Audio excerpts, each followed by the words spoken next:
الحمد لله وكفى والصلاة والسلام على سيد الرسل وخاتم الأنبياء. أما بعد أعوذ بالله من الشيطان الرجيم. بسم الله الرحمن الرحيم. لقد رضي الله عن المؤمنين إذ يبايعونك تحت الشجرة فعلم ما في قلوبهم فأنزل السكينة عليهم وأثابهم فتحا قريبا. صدق الله مولانا العظيم. البتہ تحقیق اللہ تبارک و تعالی مسلمانوں سے راضی ہو گیا جب وہ آپ صلی اللہ علیہ وسلم سے درخت کے نیچے بیعت کر رہے تھے. بس اللہ تبارک و تعالی کو معلوم تھا جو کچھ ان کے دلوں میں تھا، اور اس وقت اللہ تعالی نے ان کے دلوں میں اطمینان پیدا کر دیا اور ان کو فتح قریب عطا فرمائی. آمنت باللہ وبآیاتہ. معزز سامعین و ناظرین، آج کل کچھ لوگوں کا خیال ہے کہ بیعت اور سلوک یہ چیز شریعت کے خلاف ہے. آقا نامدار سرور کائنات رحمت دو عالم صلی اللہ علیہ وسلم نے اس کی تعلیم نہیں دی ہے، اور جو لوگ تصوف اور طریقت کے ذمہ دار ہیں ان کے افعال و اطوار، حرکات و سکنات شریعت کے خلاف پائے جاتے ہیں. اس لیے شبہ ہوتا ہے کہ یہ چیز رسول اللہ صلی اللہ علیہ وسلم کے طریقہ کے خلاف ہے، حالانکہ حقیقت یہ نہیں ہے. بیعت نام ہے اس کا کہ شریعت کی کسی بات کے لیے یہ عہد لیا جائے کہ وہ اللہ کے اس حکم کو پورا کریں گے، اسے انجام دیں گے، یا کسی خاص دینی مسئلہ کا کہ وہ اس کے اوپر عمل کریں گے. پیارے پیغمبر صلی اللہ علیہ وسلم نے بہت سارے مواقع پر ایسا کیا ہے. چنانچہ صلح حدیبیہ کے موقع پر پیارے پیغمبر صلی اللہ علیہ وسلم نے عہد لیا تھا کہ اگر دشمنوں سے مقابلہ کی نوبت آئی تو مسلمان مقابلے سے بھاگیں گے نہیں، بلکہ جب تک زندہ رہیں گے دشمنوں کا مقابلہ کریں گے، اور موت آ جائے تو اس کو اختیار کریں گے، اور اسلام کی سربلندی کے لیے سر دھڑ کی بازی لگا دیں گے. چنانچہ جو آیت کریمہ میں تلاوت کی ہے اس کے اندر سورہ فتح میں اللہ تبارک و تعالی نے اسی بات کا ذکر کیا ہے. لقد رضی اللہ عن المؤمنین اذ یبایعونک تحت الشجرہ، کہ اللہ تبارک و تعالی مسلمانوں سے راضی ہو گیا جب وہ آپ سے درخت کے نیچے بیعت کر رہے تھے. اسی طرح سورہ ممتحنہ میں اللہ تبارک و تعالی نے عورتوں سے بیعت لینے کے متعلق ذکر فرمایا ہے. اللہ رب العزت ارشاد فرماتے ہیں، یا ایھا النبی اذا جاءک المؤمنات یبایعنک علی ان لا یشرکن باللہ شیئا ولا يسرقن ولا يزنين ولا يقتلن أولادهن. اے نبی، جب عورتیں تمہارے پاس ایمان والی عورتیں آئیں اور یہ عہد کریں کہ وہ اللہ کے ساتھ کسی کو شریک نہ کریں گی، اور وہ چوری نہ کریں گی اور زنا نہ کریں گی، اور اپنے بچوں کو قتل نہ کریں گی. تو یہاں پر بھی بیعت کا ذکر ہے کہ آپ ایمان والی عورتوں سے اس بات کے اوپر، ان اعمال کے اوپر بیعت لیجیے. زمانہ جاہلیت میں عادت تھی کہ اپنے بچوں کو مرد عورت ماں باپ فقر و فاقہ کی وجہ سے قتل کر ڈالتے تھے۔ اس لیے فرمایا گیا کہ لا تقتلوا اولادکم خشیۃ املاق، کہ تم فاقہ کے بھوک کے خوف سے اپنے بچوں کو مت مار ڈالو۔ اسی طرح بچیوں کو زندہ درگور کر دیا جاتا تھا۔ اسی طرح اور برائیوں میں لوگ مبتلا تھے، تو ان سے یہ عہد دیا گیا کہ تم نے ان تمام چیزوں سے علیحدہ ہو کر کے آقا نامدار سرور کائنات رحمت دو عالم صلی اللہ علیہ وسلم کی تابعداری کرنی ہے۔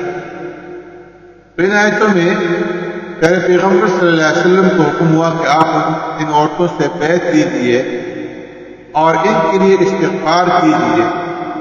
تو معلوم ہوا کہ بیعت اللہ تبارک و تعالیٰ کے حکم سے ہوئی۔ اسی طرح حضرت عبادہ بن صامت رضی اللہ تعالیٰ عنہ ان 12 صحابہ اکرام میں سے تھے جو بیعت عقبہ میں شریک تھے۔ پیارے پیغمبر صلی اللہ علیہ وسلم نے ان کو اسلام کا داعی اور مبلغ بنا کر کے بھیجا تھا۔ اس کے علاوہ آپ کو یہ بھی شرف حاصل ہے کہ آپ جنگ بدر میں شریک ہیں، جن کی مغفرت کا دنیا ہی میں اللہ رب العزت کی طرف سے اعلان ہو چکا تھا۔ یہی حضرت عبادہ بن صامت رضی اللہ عنہ فرماتے ہیں کہ ایک روز پیارے پیغمبر صلی اللہ علیہ وسلم تشریف فرما تھے اور صحابہ کی ایک جماعت آپ کے ارد گرد موجود تھی۔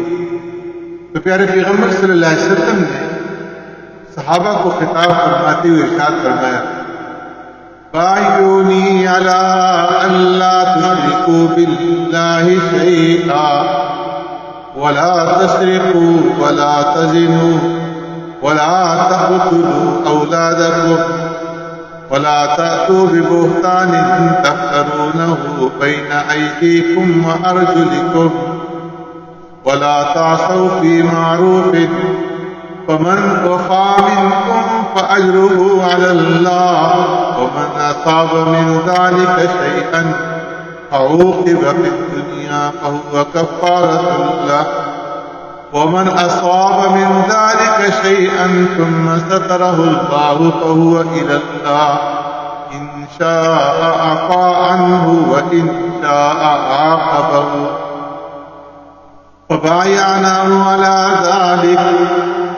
فرمایا کہ مجھ سے ارے پیغمبر صلی اللہ علیہ وسلم نے صحابہ اکرام رضوان اللہ اجمعین سے خطاب کرتے ہوئے ارشاد فرمایا کہ مجھ سے بیعت کرو اس بات پر کہ اللہ کے ساتھ کسی کو شریک نہیں گردانو گے، اور سرقہ اور چوری اور زنا کا ارتکاب نہیں کرو گے، اور اپنی اولاد کو قتل نہ کرو گے، اور بہتان نہ باندھو گے، اور کسی بھی اچھے کام میں نافرمانی اور حکم عدولی نہ کرو گے۔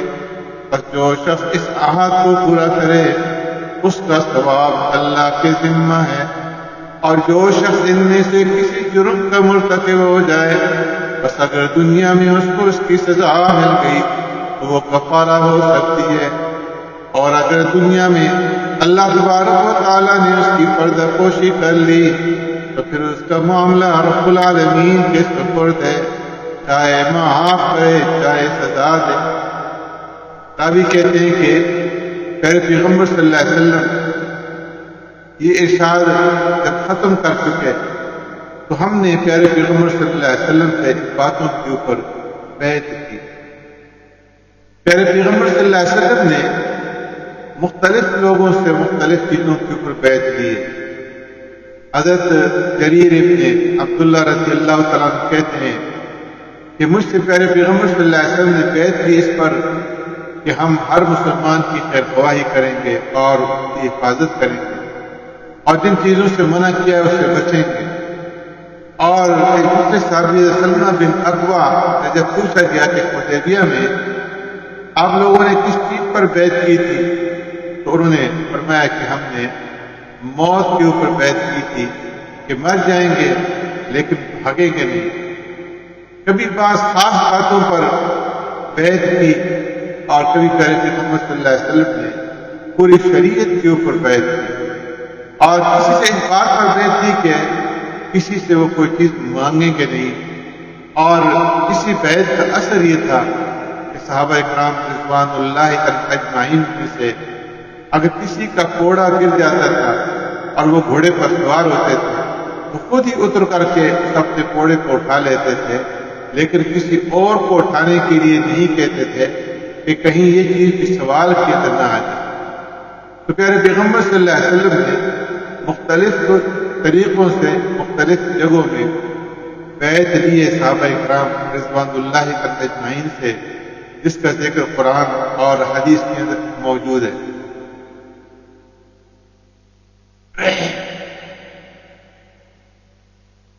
اس لیے بیعت کوئی نئی چیز نہیں ہے، بلکہ قرآن اور حدیث میں بہت سارے واقعات ذکر کیے گئے ہیں جن سے بیعت کا ثبوت جو ہے وہ ملتا ہے۔ پیارے پیغمبر صلی اللہ علیہ وسلم کے زمانے سے یہ سلسلہ اب تک چلا آ رہا ہے، اور بیعت اس بات پر ہوتی ہے کہ شریعت کے حکموں کی تعمیر کی جائے گی اور اللہ رب العزت کا ذکر کریں گے اور شریعت کے اوپر چلیں گے اور اللہ کے نبی کے طریقوں کے مطابق زندگی بسر کریں گے۔ اسی کو بیعت طریقت کہا جاتا ہے، اور بیعت کے طریقے ہر زمانے میں جاری رہے ہیں، اور اللہ کے خاص خاص بندوں نے مسلمانوں سے اس سلسلے میں عہد لیے ہیں۔ سبحانک اللہم و بحمدک، نشہد ان لا الہ الا انت، نستغفرک و نتوب الیک۔